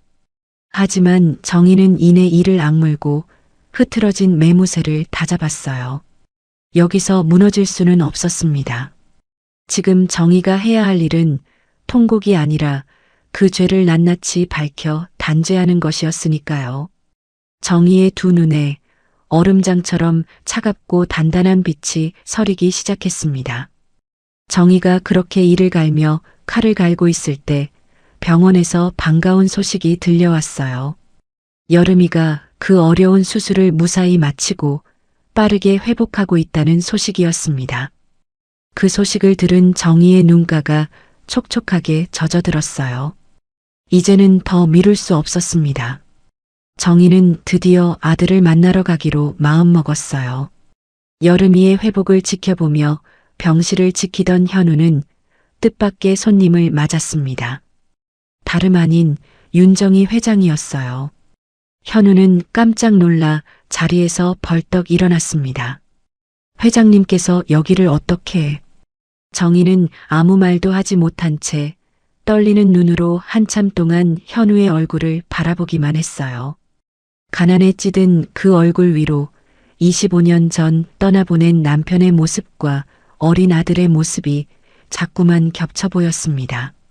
정희는 떨리는 손으로 품에 지니고 온 서류 한 장과 빛바랜 종이 한 장을 꺼내 현우에게 내밀었어요. 하나는 유전자 검사 결과지였고 다른 하나는 손때 묻은 낡은 팔찌 도안이었습니다.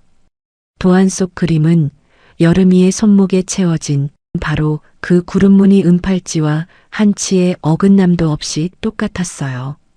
그 팔찌는 30년 전에 내가 남편과 함께 직접 도안을 그려서 특별 제작한 팔찌란다. 세상에 단 하나뿐인 팔찌야. 갓 태어난 아들한테 선물한 팔찌. 현우의 두 눈이 크게 흔들렸습니다. 정희는 끝내 무너지듯 현우의 두 손을 부여잡았어요. 주영아, 내가 내 엄마다. 넌 내 아들이야. 순간 현우의 머릿속이 새하얘졌습니다. 회장이 자신의 어머니라니. 평생을 부모도 없이 떠돌던 자신에게 어머니가 있었다니. 현우는 떨리는 손으로 검사 결과지를 집어들었어요. 그 위에 박힌 친자 성립 확률 99.99%라는 글자가 현우의 눈에 천천히 들어왔습니다. 현우의 손이 가늘게 떨렸어요. 그럼 제가 버림받은 게 아니라 난 단 한 번도 너를 버린 적이 없어. 너를 잃고 25년을 단 하루도 너를 잊은 적이 없었다. 그 말에 현우의 눈에서 뜨거운 눈물이 왈칵 쏟아졌습니다. 평생을 짓눌러온 외로움이 버림받았다는 그 깊은 상처가 그 한마디에 한꺼번에 무너져 내렸어요. 두 모자는 그렇게 병실 한 구석에서 서로를 부둥켜 안고 통곡했습니다. 25년의 세월을 건너 마침내 끊어졌던 핏줄이 다시 이어지는 순간이었어요. 한참을 흐느끼던 현우가 문득 무언가를 깨달은 듯 고개를 들었습니다. 잠든 여름이와 정희의 얼굴을 번갈아 바라보던 현우의 눈동자가 크게 흔들렸어요. 회장님, 혹시 여름이 병원비랑 수술비를 후원해 주신 분이 회장님이십니까? 정희는 차마 대답하지 못하고 그저 눈물 어린 눈으로 천천히 고개를 끄덕였습니다. 현우는 또다시 목이 메었어요. 정희가 젖은 눈으로 아버지에 대한 이야기를 들려주기 시작했습니다. 내 아버지는 서지훈이라는 분이셨어. 옹골 최고의 조리장이자 누구보다 따뜻한 사람이었지. 그날 나는 지방 출장 중이었다. 근데 그 사이에 집에 불이 났고 내가 돌아왔을 땐 집은 이미 형체도 없이 다 타버린 뒤였어. 나는 그 불 속에서 너와 내 아버지를 한꺼번에 잃은 줄로만 알았단다. 그렇게 25년을 두 사람이 죽은 줄로만 알고 그렇게 가슴에 묻고 살아왔어. 그 말을 듣는 순간 현우의 온몸에 소름이 돋았어요. 평생 동안 자신을 따라다니던 그 꿈. 매캐한 연기 속에서 얼굴 없는 한 남자가 자신을 끌어안고 이거 꼭 가지고 있어야 해. 어서 나가라고 목 놓아 외치던 그 꿈. 그 남자가 바로 아버지였던 것입니다. 꿈이 아니라 진짜로 있었던 일이었어요. 현우는 부들부들 떨리는 손으로 늘 곁에 끼고 다니던 낡은 가방을 열었습니다. 그 안에서 평생을 목숨처럼 간직해온 불에 그을린 가죽 다이어리를 꺼내 들었어요. 회장님, 이거 혹시... 현우는 떨리는 목소리로 말을 이었어요. 이건 제가 보육원에 들어올 때 입고 있던 잠바 안감 속에 있었다고 합니다. 누구 것인지도 모르고 그저 제게 남은 유일한 물건이라 평생을 소중하게 간직해왔습니다. 정희의 눈이 휘둥그레졌습니다. 정희는 떨리는 손으로 그 다이어리를 받아들었어요. 표지를 넘기는 순간 정희의 숨이 턱 막혔습니다. 빼곡히 적힌 그 깨알 같은 글씨, 간장을 담그는 법, 장을 다리는 비율. 그것은 틀림없는 남편 지훈의 필체였어요. 25년 전 불길 속에서 영영 사라진 줄로만 알았던 남편의 손길이 고스란히 살아있었던 것입니다. 지훈 씨, 정희는 다이어리를 가슴에 끌어안고 오열했어요. 정희는 어렴풋이 짐작이 갔습니다. 그 불길 속에서 남편은 자신의 모든 것이 담긴 이 다이어리를 어떻게든 어린 아들에게 남기려 했던 것이 아닐까? 평생을 바친 연구도 그리고 무엇보다 소중한 아들도 마지막 순간까지 어떻게든 지켜내려 한 것은 아니었을까? 그렇게 생각하니 정희는 가슴이 찢어지는 것만 같았어요. 정희는 한 장 한 장 남편의 손길을 어루만지듯 다이어리를 넘겨보았습니다. 그러다 레시피들 사이에 끼어 있는 사뭇 다른 글씨를 발견했어요. 요리법이 아니라 무언가를 급하게 적어내려간 메모였습니다. 정희의 눈동자가 그 글씨를 따라 천천히 움직였어요. 거래 장부가 자꾸 맞지 않는다. 들여오는 재료값이 부풀려져 있고 새는 돈의 끝에는 늘 미숙이가 있다. 어떻게 해야 할까? 정희에게 말해야 하나? 그리고 그 아래 마지막 줄에 적힌 글씨를 읽는 순간 정희의 손끝이 차갑게 굳었습니다. 요즘 들어 누군가 나를 지켜보고 있는 것 같다. 기분 탓이겠지. 메모를 읽어 내려가던 정희의 입술이 파르르 떨렸습니다. 남편은 죽기 전 미숙이 회사 돈을 빼돌리고 있다는 것을 눈치채고 있었던 거예요. 그리고 누군가 자신을 지켜보고 있다는 불안에 떨고 있었습니다. 그러고 나서 얼마 뒤 그 집에 불이 났고 남편은 목숨을 잃었어요. 설마 그깟 일이 들통날까봐 그래서 그런 끔찍한 짓을? 차마 그 말을 끝맺지 못한 채 정희는 손으로 입을 틀어막았습니다. 온몸이 부들부들 떨려왔어요. 전태준의 증언과 이 다이어리 속의 메모. 이제야 퍼즐이 맞춰지고 있는 것 같았습니다. 정희는 다이어리를 가슴에 품은 채 천천히 현우의 손을 잡았습니다. 그러고는 가만히 그러나 한 점의 흔들림도 없는 목소리로 입을 열었어요. 주영아. 아니 현우야. 우리 가족을 이렇게 만든 사람을 내가 반드시 죗값을 치르게 할 거다. 절대 용서할 수 없어. 정희는 자리에서 일어나 대기하던 김 실장을 불렀습니다. 정희의 목소리에는 이제 서늘한 칼날이 서려 있었어요. 김 실장. 전태준의 증언 녹취록과 이 다이어리, 그리고 미숙이가 지금 빼돌리고 있는 돈의 흐름까지 모든 증거를 정리해서 비밀리에 검찰에 넘겨 미숙이 절대 눈치채지 못하게 주주총회에서 터뜨릴 거야. 빗줄기가 창을 두드리는 병실 안에서 정희는 잠든 여름이의 작은 손을 가만히 어루만졌습니다. 그 손목에서 모든 진실의 열쇠가 되어준 구름무늬 은팔찌가 조용히 빛나고 있었어요. 25년 동안 어둠 속에 묻혀있던 진실이 마침내 세상 밖으로 걸어나올 채비를 마쳤습니다. 그리고 그 진실이 모습을 드러내는 날, 한 사람의 추악한 가면이 산산조각 날 날도 이제 며칠 남지 않았어요. 마침내 옹고울의 운명을 가를 주주총회 날이 밝았습니다. 본사 대회의실에는 수십 명의 주주와 임원들이 빼곡히 들어찼어요. 회의실 한가운데에는 커다란 화면이 걸렸고 그 앞 단상에는 마이크가 놓여 있었습니다. 회의실 안에는 팽팽한 긴장감이 감돌았어요. 그 누구보다 자신만만한 얼굴로 앉아있는 사람은 바로 장미숙이었습니다. 미숙은 오늘 이 자리에서 정희를 회장 자리에서 끌어내리고 마침내 옹고울을 제 손에 넣을 작정이었어요. 오랜 세월 공들여 준비한 판이 드디어 펼쳐지는 날이었으니까요. 미숙은 단상 위 정희를 흘끔 바라보며 입꼬리를 슬며시 끌어올렸습니다. 이윽고 회의가 시작되자 미숙이 가장 먼저 자리에서 일어났어요. 미숙은 또각또각 단상으로 걸어나가 마이크를 움켜쥐었습니다. 존경하는 주주 여러분, 오늘 저는 차마 입에 담기 힘든 사실을 여러분께 알려드리려 이 자리에 섰습니다. 미숙이 신호를 보내자 커다란 화면에 복잡한 서류들이 줄줄이 떠올랐어요. 회계장부와 거래 내역, 그리고 낯선 회사의 이름들이었습니다. 바로 윤정희 회장이 회사 돈을 빼돌려온 증거입니다. 회장은 유령 회사를 차려놓고 그곳으로 수십억 원의 비자금을 빼돌렸습니다. 명백한 횡령이자 배임이에요.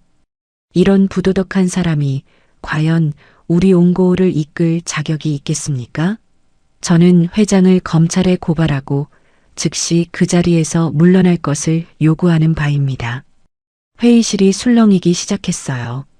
주주들이 웅성거리며 정의를 향해 의심의 눈초리를 보냈습니다. 미숙은 그 모습에 속으로 쾌재를 불렀어요.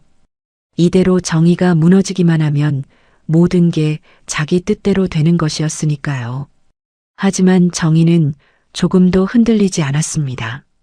정의는 그저 차분한 얼굴로 발악하는 미숙을 가만히 바라보고만 있었어요.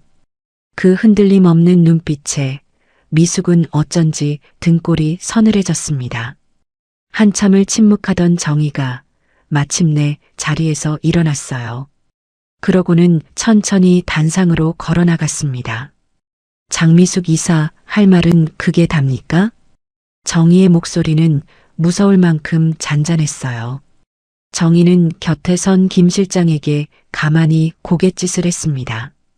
그러자 화면이 바뀌었어요.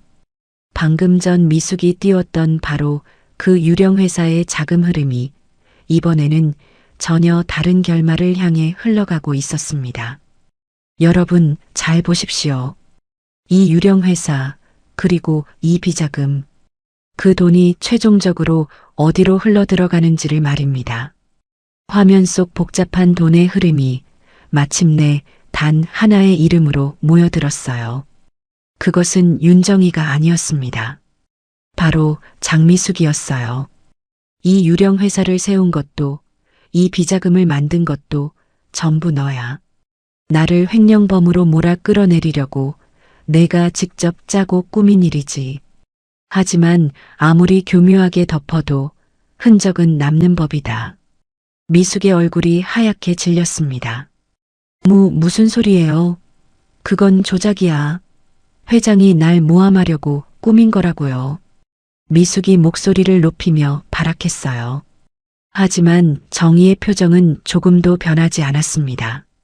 정희는 차분히 그러나 더없이 단호하게 말을 이었어요. 조작이라. 그래요, 좋습니다. 그럼 이건 어떤가요? 지금부터 25년 전의 이야기를 해보겠습니다.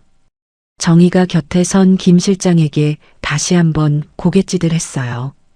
그러자 회의실 가득 한 남자의 떨리는 목소리가 흘러나오기 시작했습니다.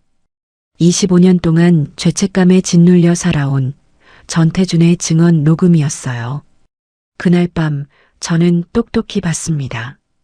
그 여자가 사장님 댁에 불을 지르는 걸요. 그리고 불길 속에서 뛰쳐나온 어린아이를 차에 태워 어디론가 데려가는 것까지 두 눈으로 다 봤습니다. 그 여자가 바로 장미숙입니다. 녹음 속 그 마지막 이름이 회의실에 울려 퍼지는 순간 좌중이 크게 술렁였습니다. 주주들의 시선이 일제히 미숙에게로 쏠렸어요. 미숙의 얼굴이 백지장처럼 하얗게 질렸습니다. 정희는 거기서 멈추지 않았어요.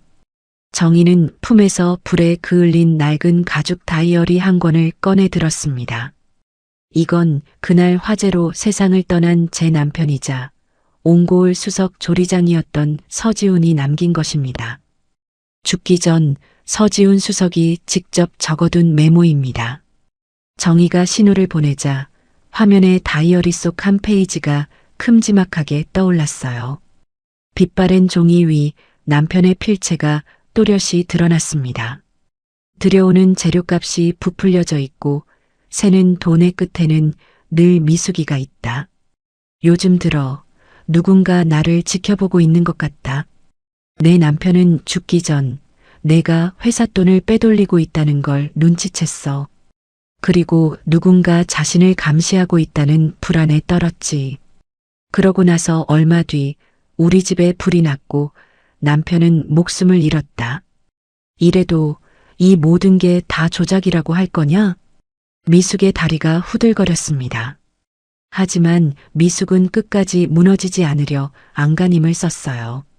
미숙은 단상 모서리를 부여잡은 채 사색이 된 얼굴로 악을 썼습니다. 거짓말. 다 거짓말이야. 저런 낡아빠진 종이 쪼가리하고 누군지도 모르는 작자의 헛소리가 무슨 증거가 된다는 거야. 난 그런 적 없어. 다 조작이라고, 조작. 미숙이 발악하며 부인하던 바로 그때 회의실 문이 거칠게 열리며 형사들이 들이닥쳤어요.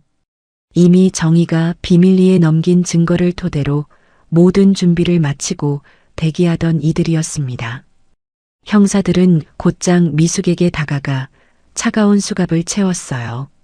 장미숙 씨, 당신을 방화 및 살인, 그리고 횡령 혐의로 긴급 체포합니다. 손목에 수갑이 채워지는 순간 미숙의 안에서 무언가가 완전히 끊어졌습니다. 평생을 뒤집어 쓰고 있던 가면이 마침내 산산조각 나며 그 추악한 맨얼굴이 드러난 거예요. 미숙은 형사들에게 끌려나가지 않으려 발버둥 치며 정의를 향해 악다구니를 쏟아냈습니다. 그래, 내가 그랬다. 내가 불을 질렀어. 근데 그게 다 누구 때문인데. 다 너 때문이야, 윤정이. 지훈 씨도 원래 내가 먼저 좋아했어. 넌 다 가졌으면서 지훈 씨마저 내가 뺏어갔잖아. 난 왜 평생을 내 들러리로만 살아야 하는데. 미숙은 마지막 발악을 하듯 계속 소리쳤습니다. 그날 죽었어야 할 사람은 지훈 씨가 아니라 너야. 원래 내가 집에 있기로 했잖아. 내가 죽었어야 했다고. 그러니까 지훈 씨도 내가 죽인 거야. 미숙의 미친 듯한 절규가 회의실을 가득 메웠어요. 그 어디에도 자신이 저지른 죄에 대한 뉘우침은 없었습니다. 끝까지 미숙은 모든 것을 정의의 탓으로 돌리고 있었어요. 그리고 그 마지막 한마디는 정의의 가슴 가장 깊은 곳을 비수처럼 후벼 팠습니다. 그날 죽었어야 할 사람은 너다. 그 말이 정의의 귓가에 쾅 하고 내리꽂혔어요. 그날 내가 출장만 가지 않았더라면, 내가 그 집에 있었더라면, 25년 동안 단 하루도 정의를 놓아주지 않던 그 죄책감이 순간 숨통을 조여왔습니다. 정의의 얼굴이 하얗게 질리고 두 눈동자가 위태롭게 흔들렸어요. 정의는 자기도 모르게 한 발 뒤로 휘청였습니다. 회의실에 무거운 침묵이 흘렀어요. 정의가 이대로 무너지나 싶었습니다. 하지만 정의는 천천히 다시 두 발에 힘을 주었어요. 떨리던 두 눈에 다시 단단한 빛이 돌아왔습니다. 정의는 흐트러진 숨을 가다듬고 미숙을 똑바로 바라보았어요. 그리고는 얼음장처럼 차갑고 단단한 목소리로 한마디 한마디를 또박또박 내리꽂았습니다. 미숙아, 나는 너를 용서하지 않아. 그리고 단 한순간도 잊지 않을 거야. 넌 남은 평생을 감옥에서 내가 무슨 짓을 저질렀는지 단 하루도 빠짐없이 똑똑히 되새기며 살아라. 그게 내가 치러야 할 죗값이야. 정의의 그 한마디에 발악하던 미숙의 입이 우뚝 다물어졌어요. 미숙은 끝내 아무 대꾸도 하지 못한 채 형사들의 손에 이끌려 회의실 밖으로 끌려나가기 시작했습니다. 소란이 가라앉은 뒤 정의는 천천히 단상에 올라 주주들을 향해 섰어요. 정의의 두 눈은 붉게 젖어 있었지만 그 목소리만큼은 그 어느 때보다 단단했습니다. 한 가지 여러분께 더 알려드릴 일이 있습니다. 정의가 회의실 뒷문을 향해 가만히 고개를 돌렸어요. 그러자 문이 열리고 한 청년이 천천히 안으로 걸어 들어왔습니다. 조현우였어요. 주주들이 어리둥절한 얼굴로 웅성거렸습니다. 정의는 떨리는 손으로 한 장의 서류를 들어 올렸어요. 화면에 그 서류가 큼지막하게 떠올랐습니다. 친자 성립 확률 99.99%가 또렷이 박힌 유전자 검사 결과지였어요. 여기 이 사람은 25년 전 화재로 잃은 줄로만 알았던 제 아들입니다.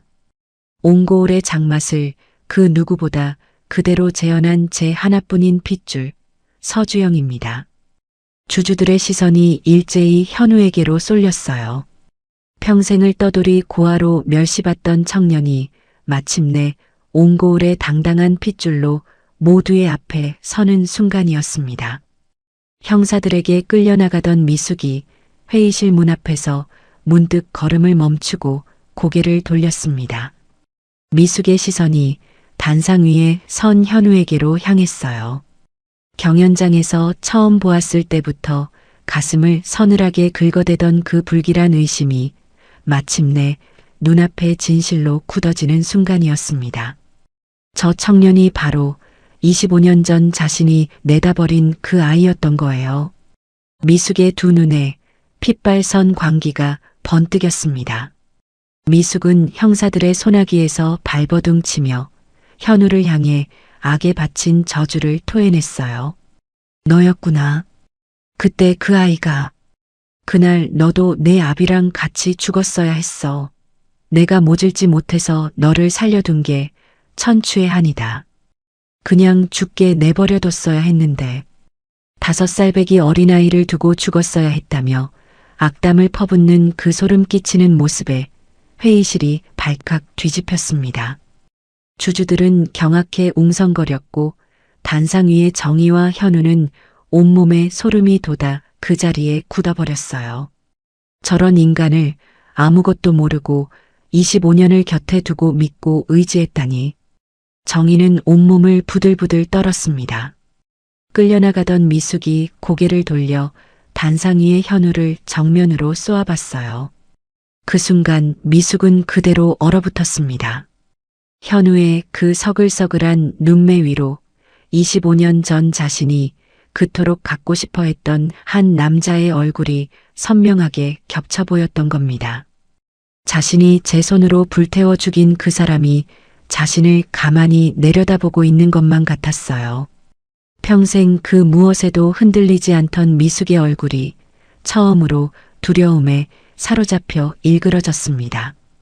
25년 동안 묻혀있던 진실이 마침내 모든 가면을 벗기고 세상 앞에 그 모습을 드러내는 순간이었어요. 장미숙의 재판은 온 나라를 떠들썩하게 만들었습니다.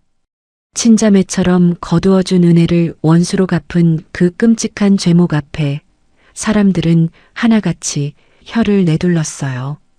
방화와 살인, 그리고 오랜 세월에 걸친 횡령까지 미숙의 죄는 어느 것 하나 가볍지 않았습니다. 법정에 선 미숙은 그러나 끝끝내 고개를 숙이지 않았어요. 마지막 순간까지도 미숙은 자신의 죄를 뉘우치기는커녕 모든 것을 정의의 탓으로 돌렸습니다. 내가 이렇게 된 건 다 윤정이 때문이야. 내 것을 다 빼앗아간 그 여자 때문이라고. 재판장이 무거운 목소리로 판결을 내렸습니다. 무기징역.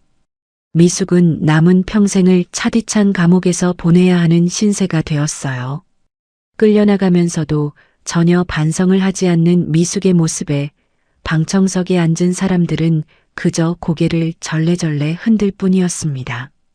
그토록 갖고 싶어 하던 옹고울도, 그토록 시기하던 정의의 모든 것도 결국 미숙의 손에는 단 하나도 남지 않았어요. 재판이 끝나고 며칠 뒤 정의에게 뜻밖의 손님이 찾아왔습니다. 허리가 굽은 백발의 노인이었어요. 지팡이에 의지한 채 한 걸음 한 걸음 힘겹게 걸어 들어온 그 노인은 다름 아닌 미숙의 어머니였습니다. 한때 옹고울 종가의 부엌을 지키던 정의가 어린 시절 이모하며 따르던 바로 그 사람이었어요. 연로하여 시골에서 조용히 지내던 노인은 뒤늦게 딸이 저지른 끔찍한 죄를 전해 듣고 한 걸음에 달려온 것이었습니다. 노인은 정의를 보자마자 그 자리에 털썩 무릎을 꿇었습니다. 아이고 정의야. 정의야. 정의가 깜짝 놀라 달려가 부축하려 했지만 노인은 한사코 일어나려 하지 않았어요. 노인은 굽은 등을 더욱 깊이 숙이며 갈라진 목소리로 흐느꼈습니다. 이 늙은이가 너를 볼 면목이 없다. 사장님이 우리 모녀를 걷어주시고 사람 구실하고 살게 해주셨는데 그 은혜를 우리 미숙이가 어떻게 너한테 그런 짓을. 천벌을 받아도 싸지. 노인의 주름진 두 뺨 위로 눈물이 하염없이 흘러내렸어요. 노인은 떨리는 두 손으로 정의의 손을 붙잡았습니다.